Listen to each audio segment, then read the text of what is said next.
autotund. See on saade sulle, kui sul pole päris ükskõik, millise autoga sa sõidad. Tere kuulajad, autotund on tagasi. Täna on stuudios Tarmo Tähepõld, üle interneti Martin Mets, Geenius uudisteportaalist ja saate teises pooles liitub meiega üle interneti Uku Varblane Arenguseire Keskusest, kuna Arenguseire Keskus on valmis saanud sellise pika raporti teemal, kuidas me hetkel liikleme ja kuidas see kõik võiks olla aastal 2035 ehk selline huvitav raport. Vaatame sellele otsa, võtame sealt olulisemad punktid välja ja Uku Varblane selgitab, kuidas need tulemused on saadud ja milline meie liikuvuse tulevik saab olema. Päris huvitav raport oli see. Aga enne seda mõned nädala olulisemad uudised ja siis meie enda nädala tähelepanekud. Minu enda tähelepanek tuleb selline, ei olegi pikalt nagu midagi arutleda, aga ikkagi imestad seda autofanaatiku või autoinimese mõttemaailma. Räägin siis endast ja veel umbes 44 inimesest. Ühesõnaga, praegult on ju erinevate autokogunemiste tippaeg. Lõpuks ometi saab ja on ilma ka. Saab ja võib ja on ilma ja keegi pea kuskil salaja seda tegema.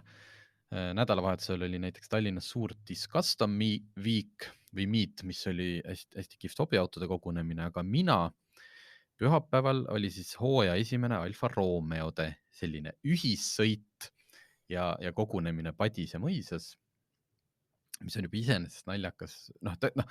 See on tore ja ma ju ise ka käisin seal, aga see kontseptsioon, et kõigepealt kohtutakse Tallinnas Selveri parklas ja siis hakatakse koos sõitma sellise 45 autost koosneva kolonnina, on juba iseenesest natuke naljakas. Kuule, aga selgita, et miks seda tehakse?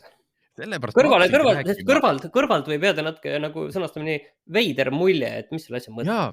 Ja sellepärast ma selle paningi, et ega see mulle, kui ma istun, tõmban omale sellise ratsionaalse mütsi pähe, ega seal ei olegi mingit mõtet. See on mingi ühistunne või see on sama, miks mingid, ma ei tea, samojeed koerte omanikud saavad omavahel kokku ja teevad mingit klubi. No võib-olla nad vähemalt plaanivad neid paaritada. See nüüd läksid libedale teele. Halb näide. Ma ei tea, kas selle alfa üritusel ja okei. Ma ei tea, igatahes naljaks oli see, et see sattus õudselt halvale päevale selles mõttes, et see algas kell 1 ja minul oli kell 2 plaanis või oligi kutsutud külalised lapse sünnipäev koduhoovis. Aga mõtlesin, et ma käin siis ikkagi kell 1 seal parklas ära, kus kogunetakse, teen mõned pildid ja ma siis sinna Padisele ühissõidule ei lähe. Ja ma jõudsin sinna umbes 5 minutit hiljem ja kõik just hakkasid sõitma sealt parklast välja sinna Padise poole. Ja mul käis nagu mingi klikk peas ära, et mina pean ka saama, ma pean ja kuna üks ja teine külaline on öelnud, et me tuleme ka kuskilt, ma ei tea, Hiiumaalt ja jõuame, ma ei tea, kell 3 ja ma sain aru, et ega see sünnipäev ju nüüd kell 2 ei hakka ja see on ju sugulased ja nad saavad ju aru ja helistasin koju, ütlesin, teate, ma jään tund aega hiljaks, mul on vaja ikkagi sinna Padisele sõita. Kobisesin seal midagi ikkagi tööasjad ja mul on pilti vaja. Ühesõnaga, lihtsalt katus sõitis ära ja ma pidin sõitma sinna Padisele. Õudselt kihvt, kuidas need pargiti autod ära, punased ühte platsinurka. Tegin mõned pildid, toksisin seal reffi, rääkisin 2 sõna nagu nende inimeste, keda ma tunnen juttu ja sõitsin minema. Ja tunne oli hea. Tunne oli hea, täiesti mõttetu tegevus, aga jube hea tunne oli pärast. Selline nagu, tead, nagu Balti ketis oleks, see 45 alfat, see ongi ju paras umbes kõik Eesti alfad. Muuseas, läbi aegade peaks olema kõige suurem kogunemine. Kalvo Kalmu, kes on mu kõikide alfade ihumehaanik, ütles, et 2000-ndate alguses oli nii-öelda eelmine tippaeg, kus siis oli sellist ühistunnet ja kogunemisi tehti. Ja ka siis ei olnud ühtegi nii suurt kogunemist.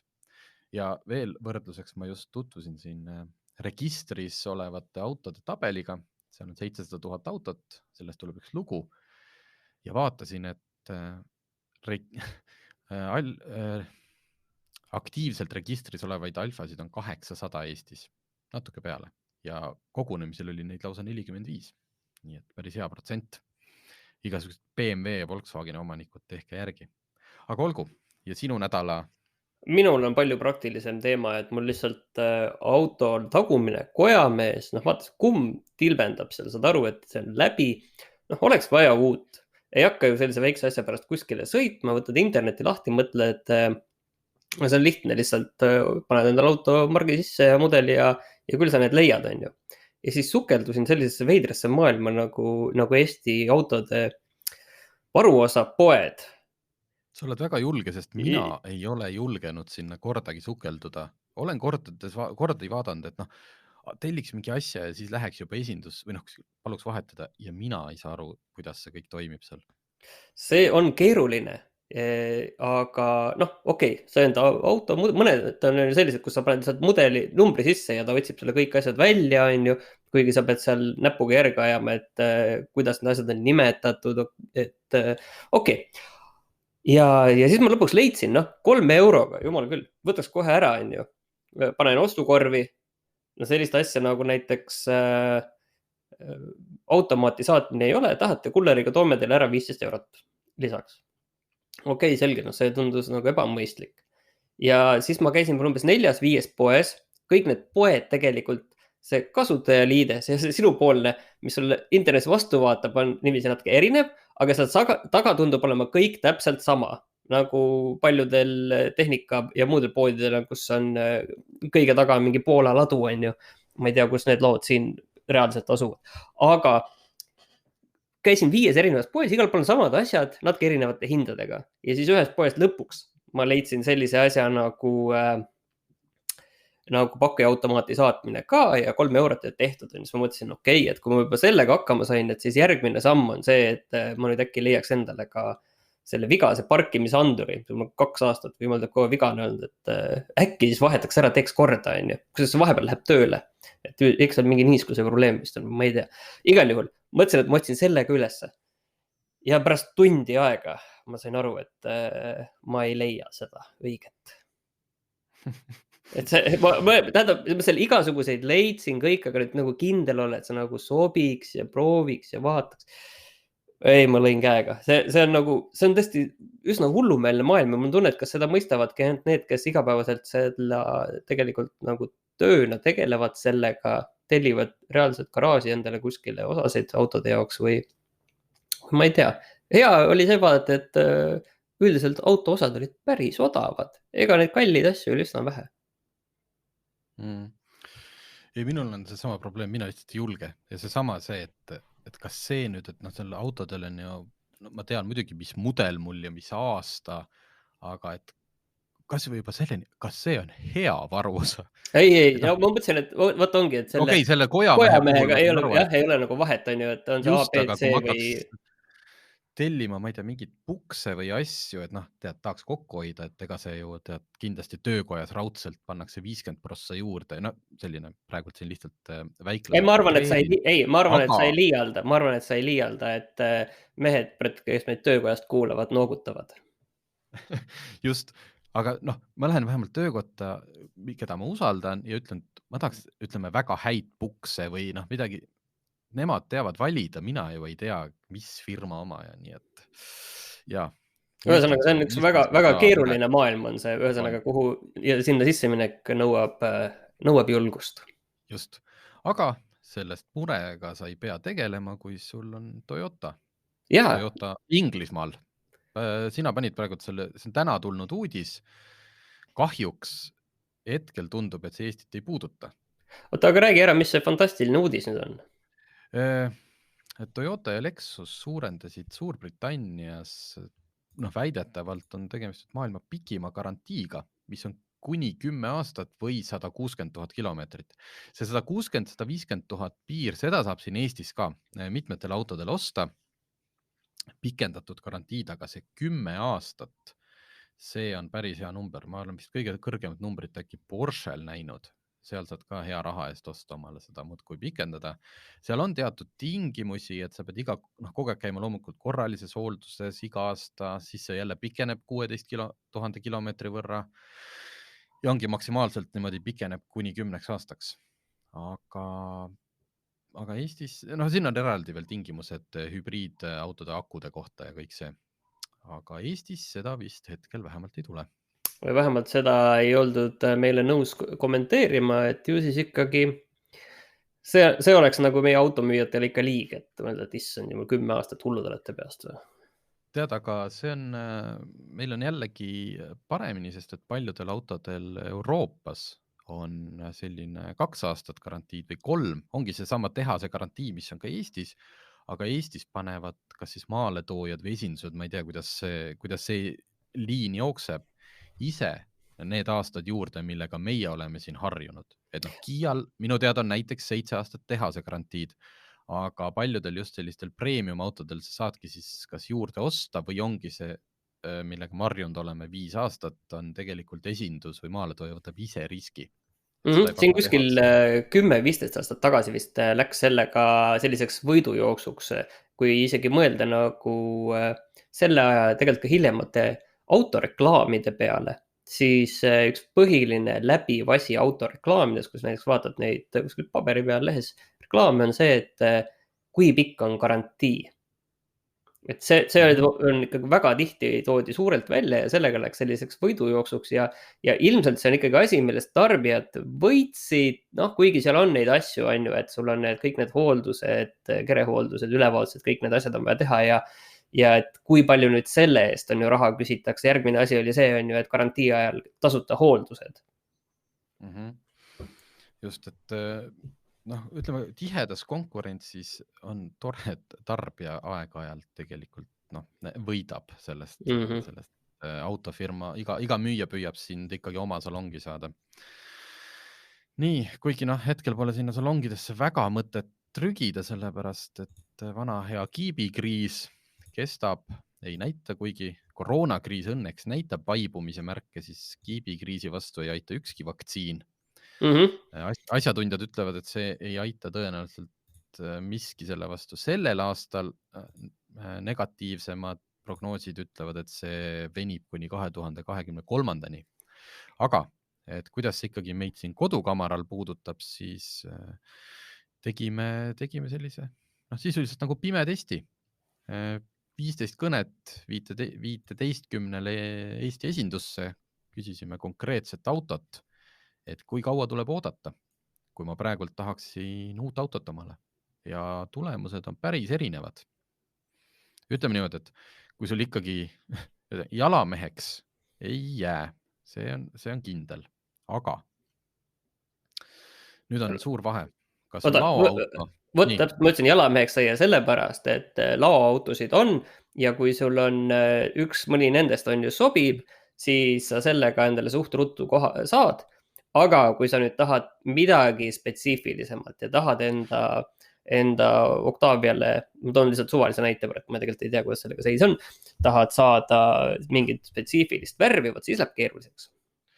Just, et ega selles mõttes, kui sa ei olnud nõus laoautoga ka enne igasuguseid kriise, ka siis oli tavaline, et ikkagi autotehase tellimus oli 2-3 kuud, et kiiresti ei saanud ka siis.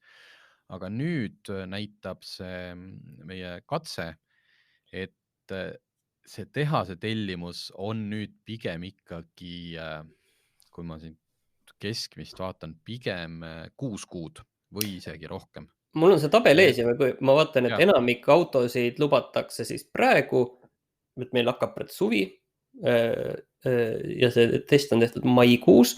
Enamik autosid lubatakse oktoobri lõpus või novembris või siis ka detsembris. Et sinna on siis juuni, juuli, august, september, oktoober, november ja detsember oleks sisuliselt juba 7. kuu. Nii et ilmselt kui ikka uut autot tahta, siis ja tahta sellega veel see aasta sõita mõni kilomeeter, siis ikkagi laoauto. Just, et siin on öeldud, laoautode kohta on kõik andnud väga positiivseid sõnumeid, et laoautost on palju ja on juurde tulemas ja kõik on väga hästi. Välja arvatud see Citroen Berlingo juures ma näen, et laoseis on kesine. Jah, siin on ka siin on ka olulised sellised asjad, et tihti sa võid küll selle tehase auto tellimuse anda sisse ja mõtled, ma ootan, et ega mul kiiret ka pole, siis paljude autode puhul on, et mõndast asju sul hetkel ei olegi võimalik ikkagi panna. Näiteks, et Citroeni varustuse seast ei lubatagi praegu kõike tellida, sest et elektroonikat pole. Näiteks telefoni juhtmevaba laadija. No suht mõttetu lisa, mina saaksin ilma selleta hakkama vabalt. Paljud ei saa. Ja Peugeot 308 peaks varsti jõudma, värske siukene luukpära, siis kui moodsatel autodel on sellist digitaalsed näidikupaneelid juhi ees, spidomeeter ja kõik see, siis see tuleb alguses, otsustati kiirelt ümber ja tulebki analoognäidikutega, lihtsalt sellepärast, et elektroonikat ei ole. Kuule, mul on sul üks teine küsimus tegelikult selle asjaga seoses on ju, et see, et kui lubatakse autot, ütleme, ma lähen täna ostan ja öeldakse, et jah, 1. oktoober saab, et see ei tähenda veel, ma saan aru, ka kokkuvõttes midagi. Kokkuvõttes see aeg võib hakata julgelt nihkuma, aga raha, ma eeldan, sa maksad ära kohe. See on hea küsimus. Et kuidas seda tegelikult hüvitatakse sulle, kui sulle öeldakse oktoobri asemel, et sorry, et meil saabub see auto alles detsembris, 2 kuud hiljem, sina oled raha maksnud. Et mis seal kuidas see asjade käik siis nagu on? Kas sulle antakse mingi auto, mingi see asendusauto selleks ajaks või kas see ongi nii lihtsalt, et lubatakse, et siis tuleb ja raha oled maksnud ja siis on kõik hästi? Ja sina rõõmusta, et sa üldse midagi saad? Ja, me saame selle saate osa siin praegu hästi kiiresti läbi, sest ma ütlen sulle, et ma ei tea. Ja kiidan sind hea teema pakkumise eest, et selle võiks tegelikult selgeks teha küll. Ma arvan, kindlasti, ma olen täiesti kindel tähendab, et keegi ei maksa nagu tervet raha kohe ette. Või ei ole, ma arvan, et ei ole ka seda, et sa maksad selle ooteperioodil rahulikult nagu täisliisingut. Siin on jutt käib ikkagi ilmselt mingist ettemaksust. No okei, ettemaksaga ikkagi raha on saadud. Mina olen oma poolt kõik teinud, aga kui automüüja enda lubadust ei pea, siis... Täpselt, mis saab väga hea. Kuulajad peavad lihtsalt regulaarselt autotundi kuulama, et ükskord me anname sellele ka vastuse. Võt, aga kui sul on õnnestunud auto osta või ostsid kasutatud auto ja tahad, et kõik sind tänava peal ikkagi ära tunneksid sinu numbrimärgi järgi, siis sa saad tellida omale erilise numbrimärgi. Kõik teavad seda. 2 tüüpi. Üks on see, et näiteks kui sul on nimi on Tiit, siis sa tellid omale sellise numbri nagu Tiit 1 või ma ei tea, Tiit 666 ja maksad sellest... Tiit 666 liiga pikk ei ole või? Ei ole. Ei ole, 7 võib-olla või? Vist 8 isegi. Okay. Ja maksad sellest 1350 €, ehk siis mitte standardne kombinatsioon. Ja teine versioon on see, et sa võtad selle sama 3 numbrit või 3 arvu, 3 tähte, aga sa ise valid need numbrid ja tähed. Ehk siis, ma ei tea, 777 tar, ehk siis Tarmo või midagi sellist. See maksab 470 €. Nii vähe? Ma olen kogu aeg arvanud, et neil on sama hind tegelikult. Arvestad, ei, miks see... ikkagi eri numbri eest tuleb ikka rohkem maksta. Võib-olla tõesti on see vähe sellepärast, et inimesi tundub, need hinnad ei takista, sellepärast, et küsisime välja, kui palju siis eelmine aasta nende numbrimärkide eest riik raha teenis. Võtke arvesse, et eelmine aasta oli aasta 2020, koroonakriis, kus auto müük kukkus, vähemalt uute autode müük kuni 30%, aga numbrimärkide eest teeniti 874 €, mis on rohkem. 874 000. Just nimelt, 874 000 ehk peaaegu miljon, mis on 80 000 € rohkem kui aastal 2019. 80 000 € rohkem. Aga et võrdlus oleks veel eriti hea, siis küsisime ka käesoleva aasta esimesed 5 kuud. Ja vaat see näitab, kus see meelde tuli seda asja jälle küsida, oli Tallinna linnapilt. Üks asi on muidugi kõik need Lamborghinid, kes meil siin sõidavad, Tex 1 ja J8 ja Yolo 1. Aga hästi palju jääb silma just neid standardnumbreid. Aga sa näed, et see on eraldi tellitud ja hästi palju on just 888 ja 777 kombinatsioon. Seal on ilmselgelt need mingid numbrimaagiad, et need on vist õnnenumbrid ja Eks see on, et Ja. uut autot ostes on ju, see on tegelikult Väga marginaalne väike kulu, see on umbes sama, et kui sa Marginaalne võtad kodulaenuga ostad kodu ja siis sa põhimõtteliselt ostad selle 90 tollise teleka sinna ka sisse, sest see 100 000 eurose kodu juures see 5000 eurot teler on suht suva. just, siis esimese 5 kuuga on nende numbrimärkide müügist teenitud 600 000 eurot, mis tähendab seda, et sellel kursil liikudes paneme 2021 teenib riik lõdvalt üle 1 000 000 euro. Tahad ma teen ühe ennustuse või? Et mina nüüd ei tea üldse, et mis on olnud see numbrimärkide hind läbi aja, et kas see on nagu muutunud, ma mäletan, et kunagi veel krooni ajal mulle tundus see erinumber tundus ikka väga kallis, ma ei mäleta, kas oli 5000 krooni või oli see rohkem või see, igal juhul see tundus palju igal juhul, ikka väga palju, nii et ikka käsi ei tõuseks, on ju.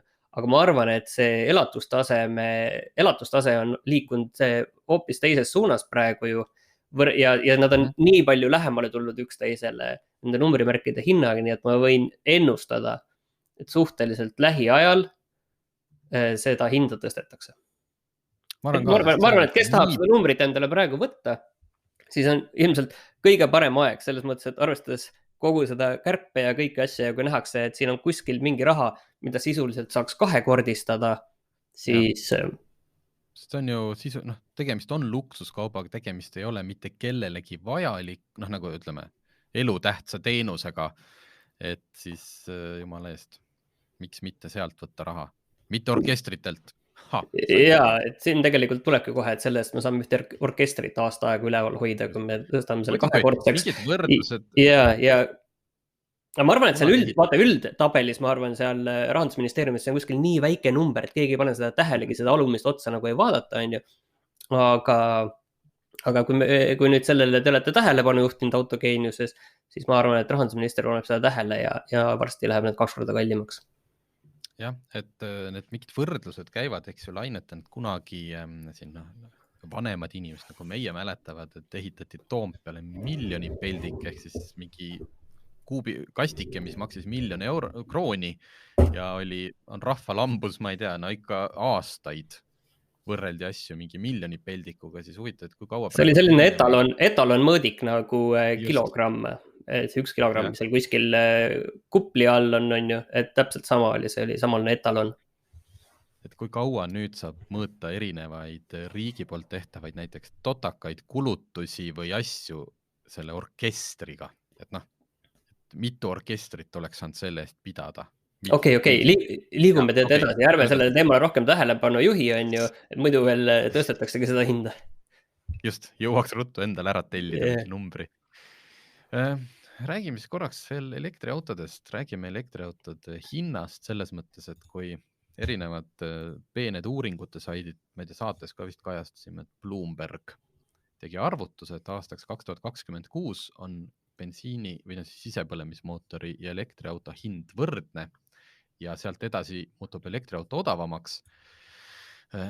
Ja oluline siis selle juures oli see, et mitte, et bensiin või sisepõlemismootoriga auto kerkib praegusele elektriautode tasemele, sest niimoodi on lihtne neid hindu võrdseks saada, vaid et tegelikult elektriauto aastaks 2030 on odavam kui praegult keskimine sisepõlemismootoriga auto. Mina isiklikult seda muidugi ei usu, sellepärast lihtsalt, et meil on kiibikriis, aga see akude kriis on meil tulemas peale, et siin, ühesõnaga, mina isiklikult seda ei usu, aga saame näha. Lihtsalt praegu on 2021, sinna on tegelikult 5 aastat aega, 5 aastaga muutubki päris palju. Aga lihtsalt, kui siin tulevad järjest elektriauto uudised, avaldati näiteks Eestis Hyundai Ioniq 5 elektriauto. Tundub, et tuleb jube kihvt auto, väga ägeda välimusega. Ta on selline nagu suur luukpära. Ta ei ole mindud seda totakat linnamaasturi teed. Öeldud on, et linnas on selle läbisõidu ulatus 686 kilomeetrit. maanteel ligi 500. Ühesõnaga, kõik on väga kihvt, seest näeb jube ulme välja.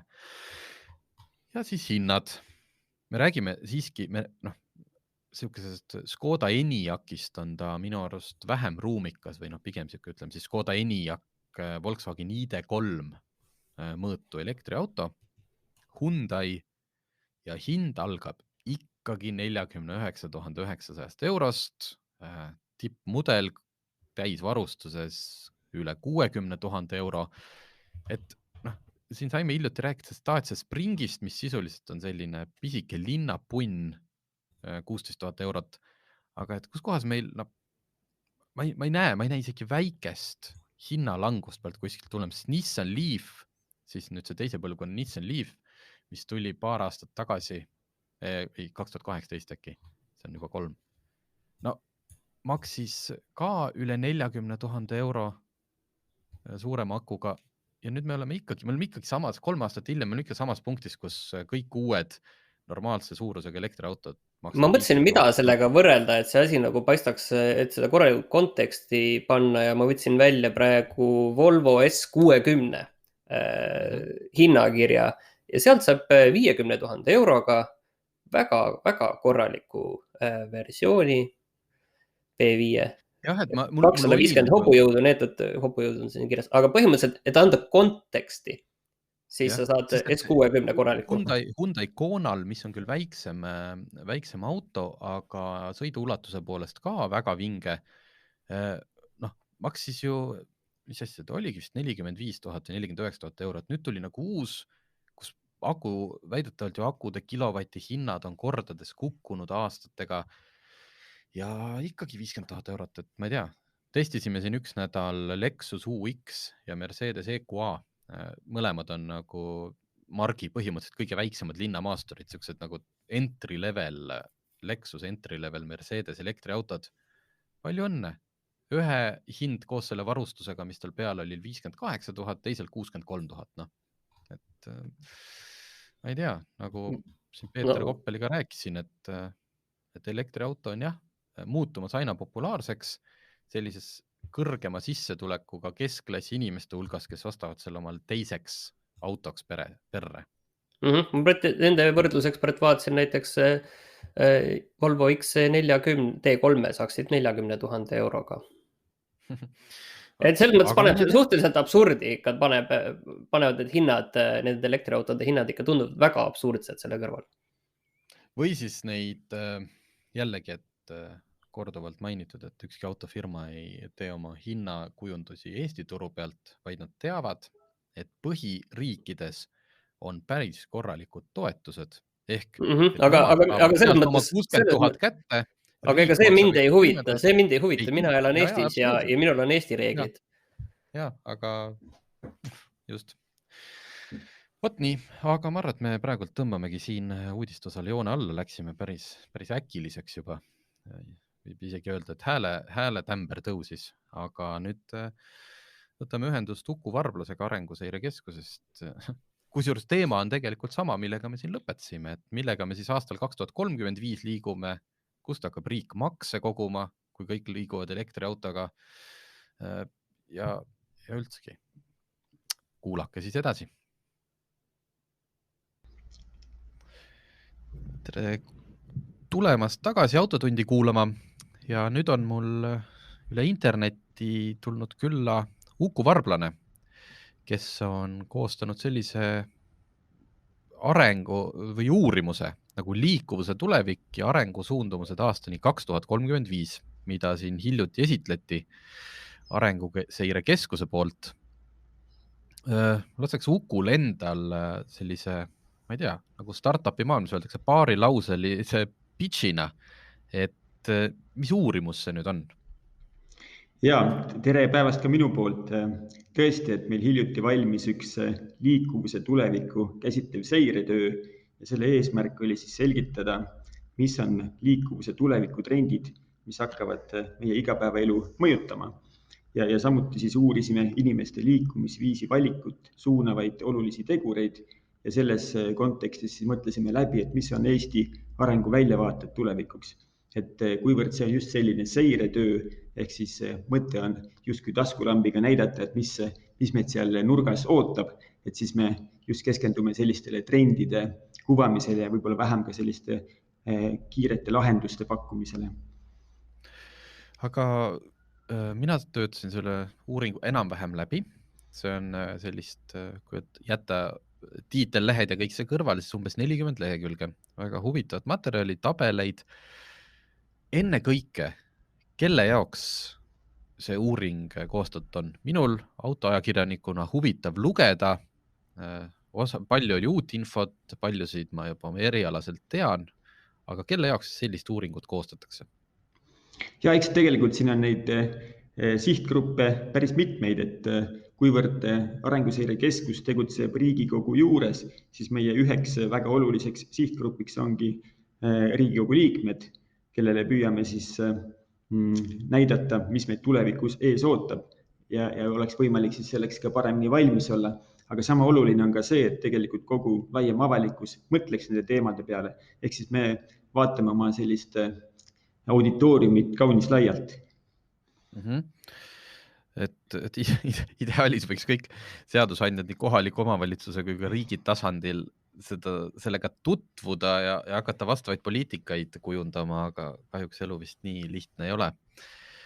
Meil tekkis siin kolleegidega siin nädal aega on nagu tilgutatud seda vaikselt erinevaid lõike sellest, tekkis päris mitu tulist vaidlust. Ja selle käigus tekkis küsimus, et kui tehakse sellist arengusuundumisi aastani 2035 ehk siis ütleme circa 15 aastat, kuidas sellistes pikaajalistes uurimustes, kas sinna üldse on mingi protsendina sisse arvestatud, et võivad tulla sellised väga ootamatud sündmused või arvestataksegi nagu, et kui kõik läheb nii, nagu praegu läheb, sest et näiteks seda koroonakriisi, eks ju, 5 aastat tagasi tehtud uurimustes poleks keegi ette näinud ja see võib muuta kõike nagu paremuse kui halvemuse suunas, aga see 2035 andmed on siin sellisena, et kui praegult me läheksime nagu, kus ma ütlen, lineaarselt edasi või arvestatakse sisse ka mingeid?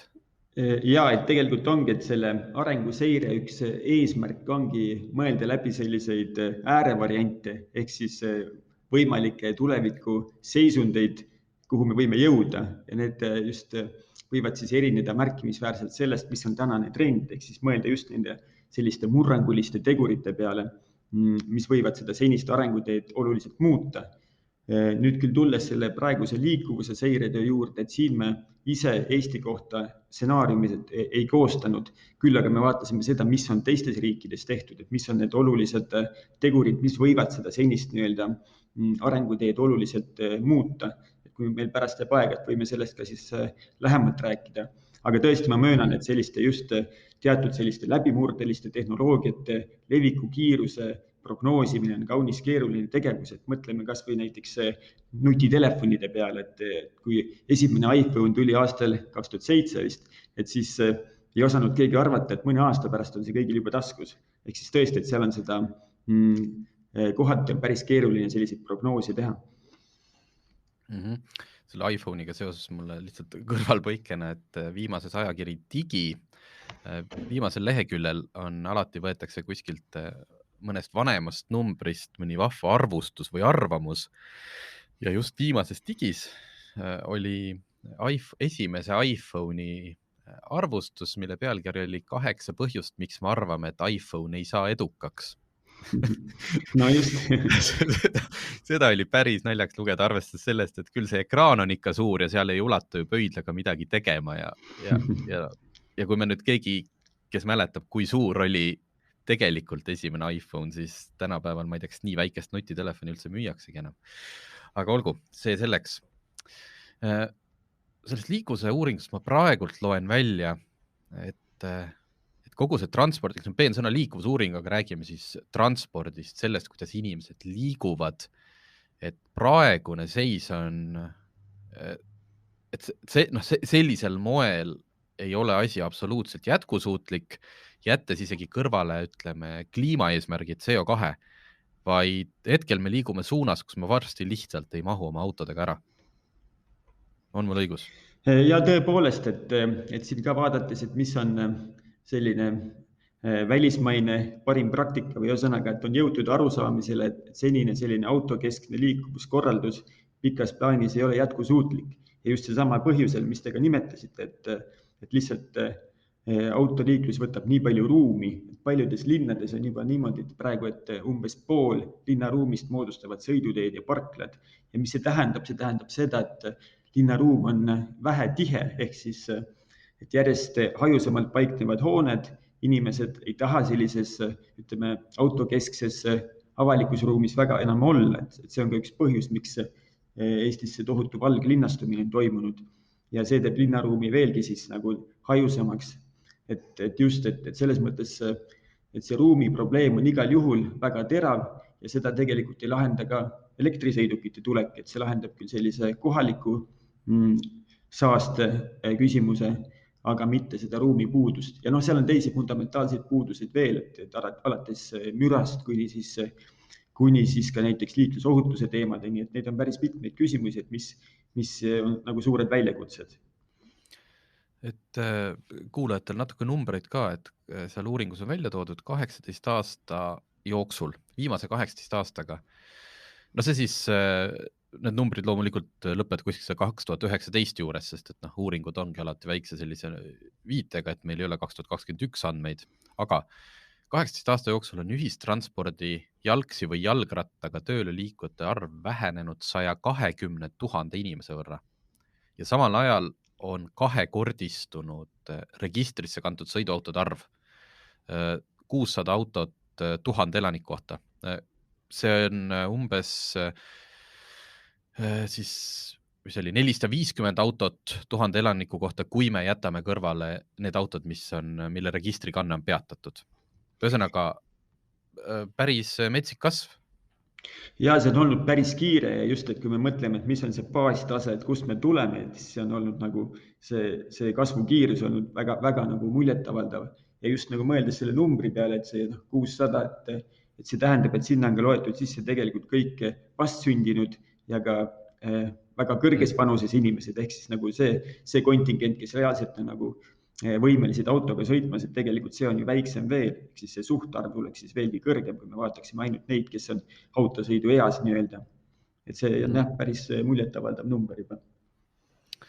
Ja see Eestis on jätkuvalt vist tõusuteel, et kui me nüüd võtaksime 2020, kuskilt müstiliselt ka 2020 ja 2021 numbrit, siis graafik ei ole ju hetkel langussuuna keeranud. Ja, et siin peab vaatama ka natukene nagu lähemalt neid gruppe, et mis on näiteks huvitav, et suuremates sissetulekugruppides tegelikult on viimastel aastatel autokasutus isegi pisut hakanud kahanema.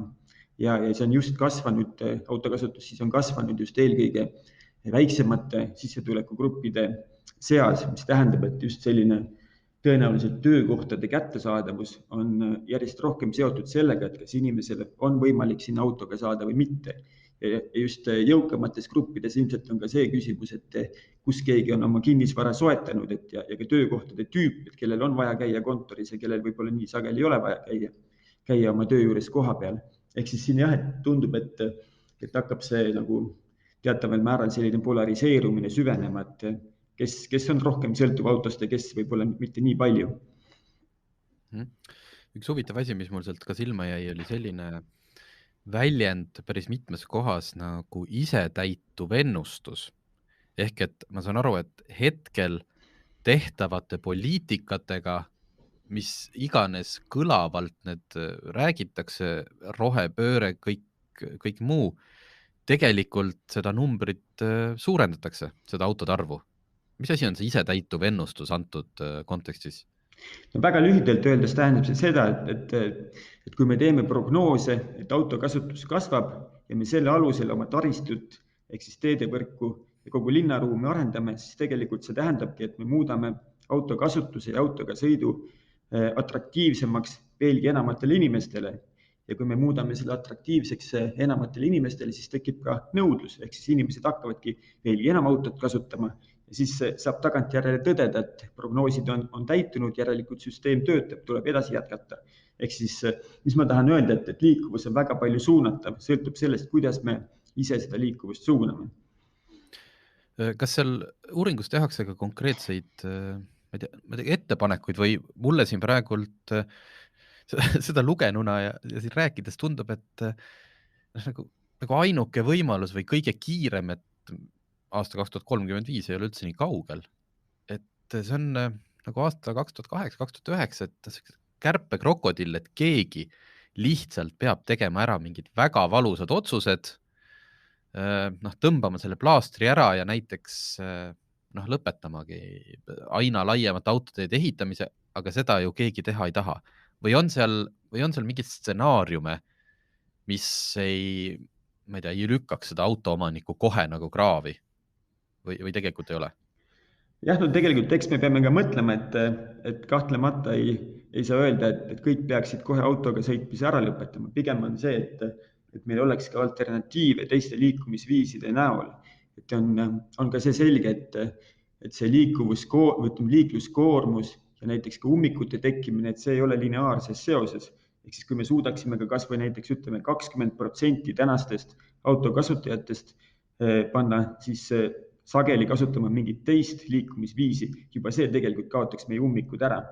Ehk siis ühelt poolt see, et me ei pea kohe väga täielikult siis autokasutust hakkama kuidagi alla tõmbama, aga pigem just see, et tekitada teisi alternatiive. Ja ma ei tea, eks meil on Eestis ka ju siin mitmeid juba päris huvitavaid ja häid näiteid, et näiteks siin võib tuua Tartu ühistranspordi uut planeerimist, kus siis väga andmepõhiselt kasutades välismaist kompetentsi tehti ümber liinivõrk, mis tõi kaasa umbes 5% kulusid, aga näiteks kasutajate arv kasvas seal 15-20%. Ehk siis sellised sedalaadi nutikad andmetel põhinevad planeerimisviisid võimaldavad juba iseenesest tekitada uut nõudlust näiteks ühistranspordi jaoks. Et ma arvan, et need selliseid võimalusi on päris mitmeid, aga tõesti, et eks see on ka selline väga, väga oluliselt ka valikute koht, et kuhu me oma energia paneme.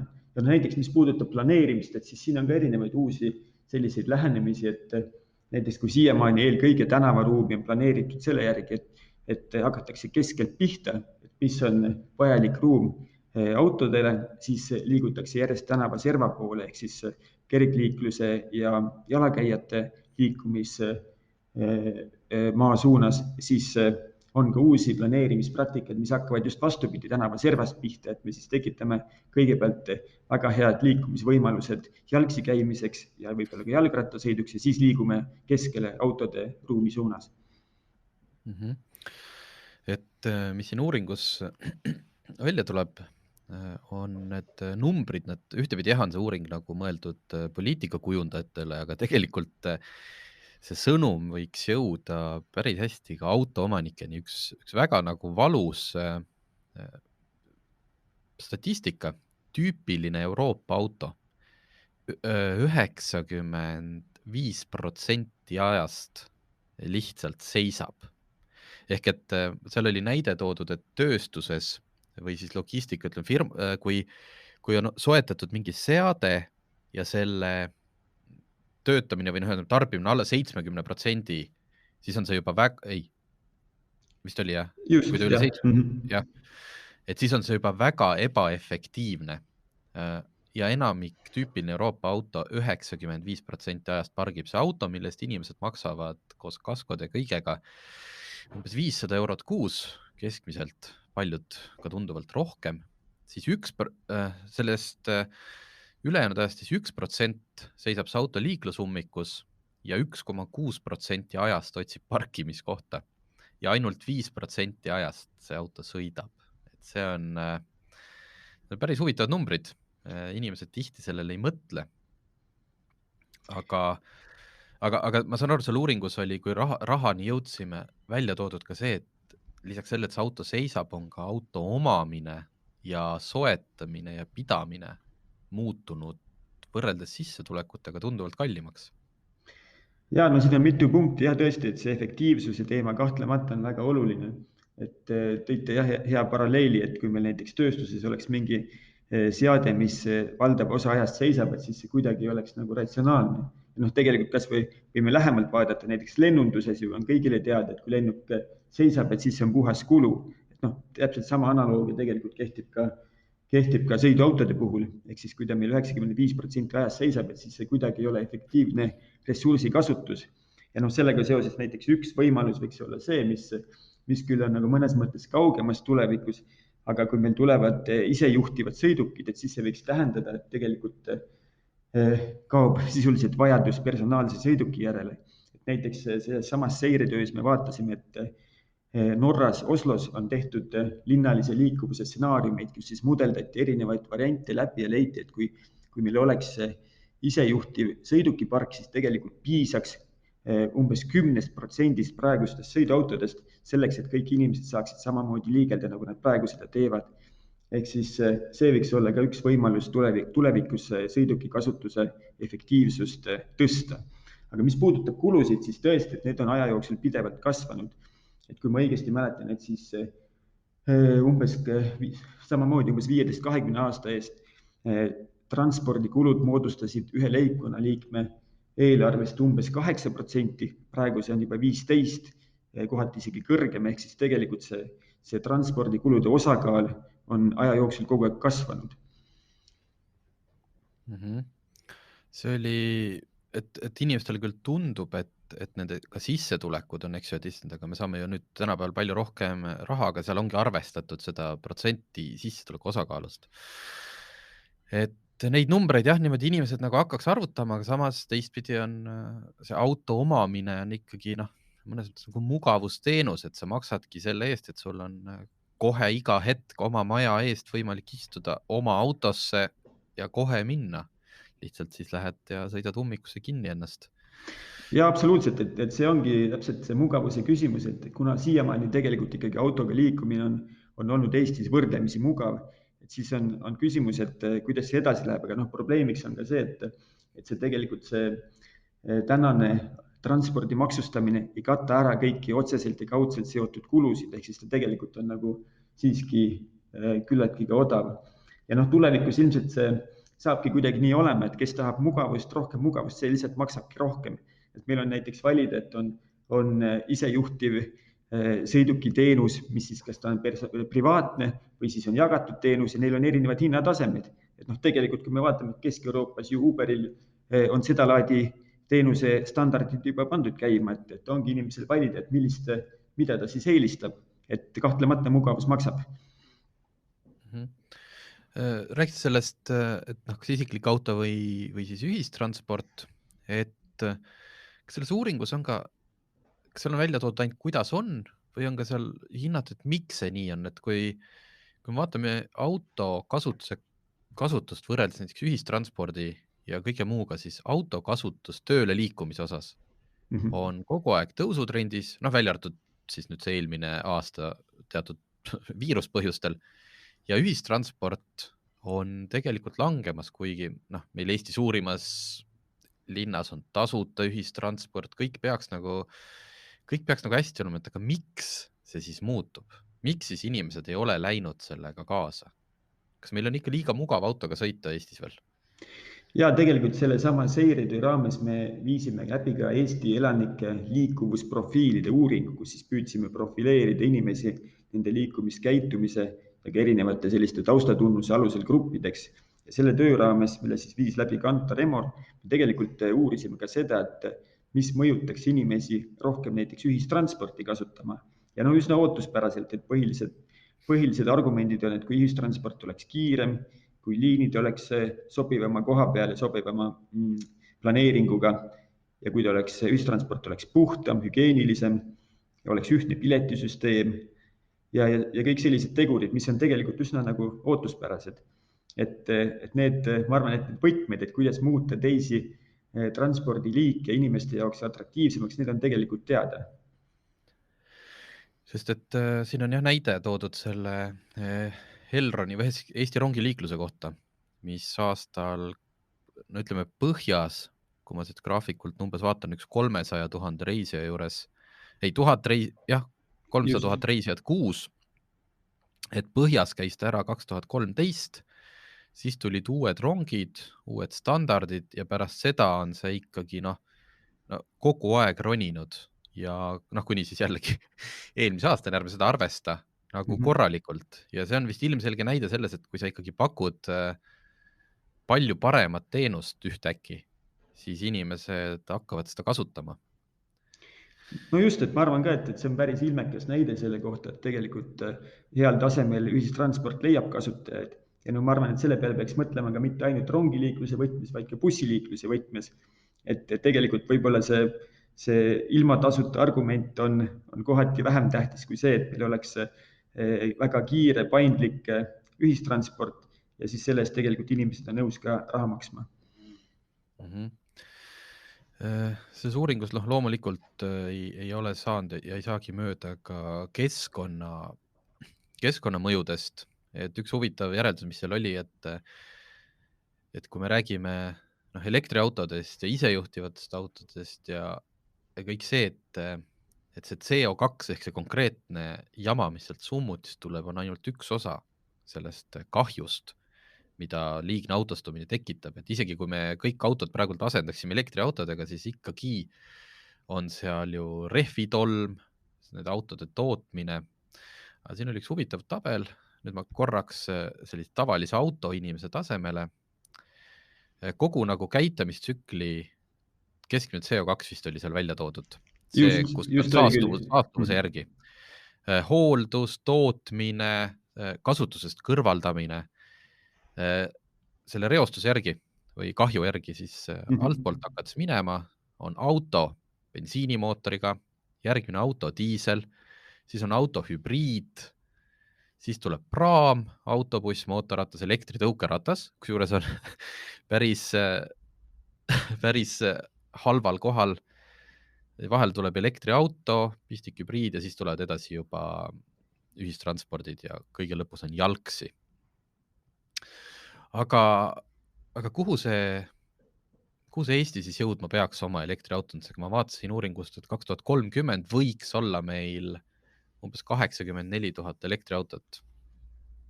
Aga mis protsent see kogu autodest on või kuidas me seda saavutada võiksime?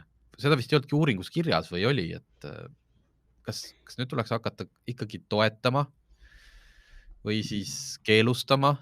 Et mis need asjad olla võiks, mis aitavad meid seda saavutada?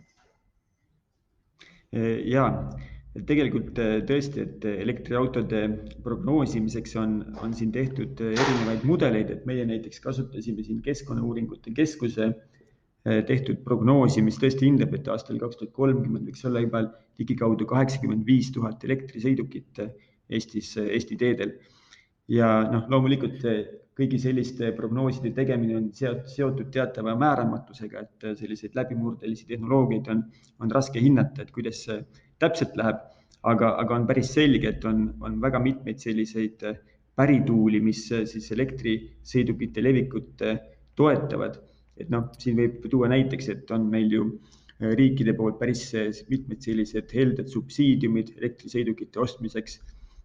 Kahtlemata akude hinnad alanevad, aga teiselt poolt ka on selliseid tegureid, mis siis muudavad sisepõlemismootoriga sõidukite kasutamisega järjest kallimaks, et heitenormid lähevad kõrgemaks. See tähendab, et tegelikult sisepõlemismootoriga sõidukite hind hakkab kasvama ja see hinnapariteet võib tekkida ka mitte ainult seetõttu, et elektriautode hinnad alanevad, aga ka osaski seetõttu, et tavaliste sisepõlemismootoriga sõidukite hinnad hoopis hakkavad kiiresti tõusma.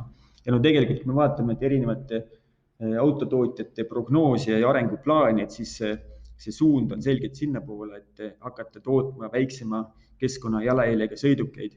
Et siin päris mitmed autotootjad prognoosivad, et juba 2030 elektrisõidukite osakaal müügis on seal 40%, kohati isegi 50%. Näiteks siin Volvo planeerib, et isegi võib-olla üle poole. Et selles mõttes see suund tundub, et on selgelt sinna poole. See elektriautode hinna osas, see ei olnud nüüd sellest uuringust, aga suured rahvusvahelised, see oli Bloomberg avaldas selle, et need sisepõlemismootoriga elektriautode hinnad sellise keskmise auto tasemel võivad võrdsustuda juba aastal 2026 ja väiksematel autodel 2027. See ilmselt tuleb sellest, et autod praegult mõnda aega lähevad kallimaks. Elektriauto on hetkel nagu nii kallis ja jalutab sealt vaikselt allapoole ja sisepõlemismootoriga auto jalutab muudkui ülespoole, sest seal tulevad need CO2 trahvid. Aga et aastal 2030 on elektriauto juba odavam ja ma ise ka küüniliselt arvasin, et jah, et siis meil on lihtsalt võrdselt hästi kallid autod, millest elektriauto on odavamad. Tegelikult selle Bloombergi hinnangul, ma ei ole seda uuringut ise näinud, seda Guardian refereeris, et kui hetkel, ühesõnaga aastal 2030 on keskmise elektriauto hind 16 300 eurot, siis võrdluseks praegult on keskmise sisepõlemismootori auto hind 18 600. Nii et ma ei tea, see tundub maru positiivne, aga sisuliselt 2030 peaks olema keskmine auto odavam kui hetkel ja see auto on elektriauto. Nii et see uuring nagu toetab iseenesest seda liikuvusuuringus välja toodud numbrit. No just, ja peab mõtlema ka seda, et mis on üks asi on auto soetuskulud, aga teine on selline jooksvad kulud, et need jooksvad kulud on tegelikult elektrisõidukitel märkimisväärselt väiksemad ja mida suurem on ühe sõiduki läbisõit, seda olulisem on just see, et mis on need jooksvad kulud, et me näeme ju praegu juba, et on teatud ettevõtted, mis pakuvad näiteks taksoteenust elektrisõidukitega ja suudavad selle ärimudeli töös hoida, ehk siis järelikult teatud juhtudel on juba praegu see mõistlik. Et siin on hästi palju sellist infot, eks ju, inimese tasandil, kõik terviseriskid ja terviseboonused, mis käivad kokku sellega, et sa käiksid rohkem jalgsi või sõidaksid rattaga, aga siin on, mis puudutab ikkagi otseselt valitsust ja valitsemist, et on maksud, ehk siis see, kui samamoodi jätkata, siis prognoositakse ka loomulikult, et aktsiisi ei laeku aastal 2030 enam sugugi mitte nii palju, et kas tähendab seda, et meid ikkagi uued maksud ootavad ees, et seda kuidagi tasakaalustada? Ja tõesti, et tegin seal ühe sükse ümbrikunurga arvutusi selle kohta, et mis see siis tähendaks, kui meil tõesti on 85 000 elektrisõidukit ja mis see tähendaks kütuseaktsiisi laekumisele. Ja tõepoolest, et see hakkab üsna kiiresti mõju avaldama, kui see elektrisõidukite levik läheb selles suunas. Loomulikult elektrisõidukitega jällegi meil tekib juurde elektriaktsiisi, aga see on mitu suurusjärgu võrra ikkagi väiksem, kui on kütuseaktsiisi laekumine täna. Ehk siis see teema tegelikult tekib siin päris kiiresti, peab hakkama mõtlema, mis on need alternatiivid. Et hea küll, et tegelikult Eestis praegu teedehoiu rahastamine on ju alates 2015 juba lahti seotud kütuseaktsiisist. Ehk siis see otseselt ei lähe justkui teedehoidu, et on kõik ühtne riigieelarve, aga siiski, et kui meil riigieelarves jääb jälle oluline osa maksu laekumata, et siis peab mõtlema, et kuidas seda kompenseerida. Et eks siin on erinevaid võimalusi, et näiteks CO2 ehk siis süsinikdioksiidi põhine heitkoguse maks võib teha aastamakse, näiteks ka ummikumaksud on väga mitmes linnas kasutusel ja kaugemas tulevikus ikkagi võiks olla ka selline läbisõidupõhine maks, mis siis sõltub ka paljuski sellest, et kus sõita, et see oleks siis maapiirkondades, oleks kilomeetri hind madalam, kuskil kesklinna ummikus jälle märkimisväärselt kõrgem, ehk siis inimene ise saaks ka natuke reguleerida. Okei, et nagu ma ütlesin, et uuring pikk, kõik ei saa läbi võtta, aga ma ühe teema veel võtaks, et seda, mida nüüd riik ja poliitikud tegema hakkavad, eks seda näeme, see oleneb tihti ka valimistsüklist, aga siin uuringu lõpupoole on tehtud ka uuringuid inimeste käitumise osas. Kas inimesed on valmis või kui suur osa inimesi meil oleks praegult valmis kardinaalselt või oluliselt oma käitumist muutma? Tõesti loobuma autost või loobuma teisest autost või liikuma ühistranspordiga, et kumb nagu on reaalsem, et kas meil riik midagi teeb või et inimesed? Ja me tõesti proovisime siis inimesi profileerida, et vaadata, et mis on need põhilised tüübid, kuidas inimesed liiguvad, et meil on seal, kellel on huvi ja aega, et võib vaadata meie uuringu aruannet, et seal on kokku 9 erinevat liikuvusprofiili ja püüdsime siis tõesti hinnata, et mis on need tegurid, mis siis ühte või teist gruppi motiveeriks oma liikumiskäitumist muutma. et seal tuli ka tegelikult ka küllaltki nagu selgelt, et mis on maapiirkondade mured, mis on linnainimeste mured ja need lahendused tegelikult on tõesti nagu teada ja need on siis võimalik hakata järjest ellu viima. Et ma arvan jah tõesti, et selline inimese kesksene lähenemine on kaunis oluline, et aru saada, et mis siis tegelikult inimeste jaoks oluline on ja mida annaks teha. Et kui kaugel meile vähemalt üritatakse jätta mulje, et ma ei tea, Amsterdamis ja mis isegi kõige lähemal Helsingis on kõik nagu teistmoodi ja täiesti õigel teel ollakse, et kuidagi sealsed inimesed on vastuvõtlikumad või on seal lihtsalt juba enne neid suuri muutusi palju parem ühistranspordi võrgustik või siis autoga palju ebamugavam liikuda.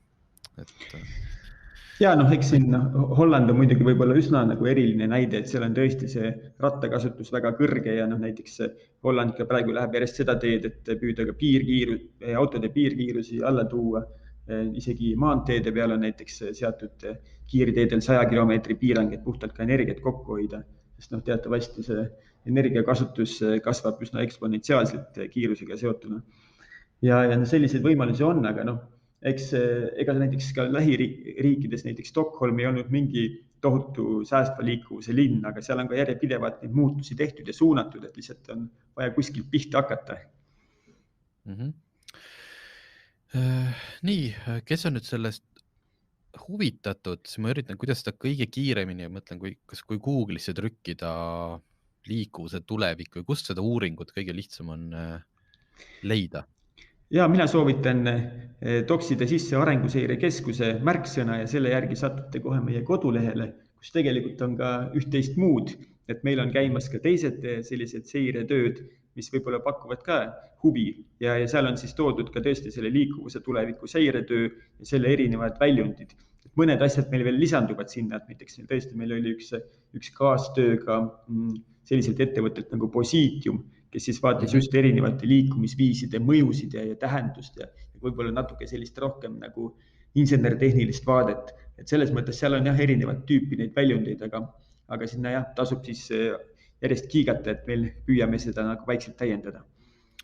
Just, ja soovitan seda tõesti lugeda, sest et kõik see kõlab, nimi on uuring ja võiks karta, et see on tohutult ühesõnaga üliteaduslik, siis tegelikult on siin rohkelt tabeleid, rohkelt selliseid graafikuid, et piisab ka täiesti sirvimisest, et palju targemaks saada, kui te varem olite. Võt nii, aga suur tänu, Uku, et sa oma aega meile laenasid ja head uurimist. Ja aitäh teile kutsumast.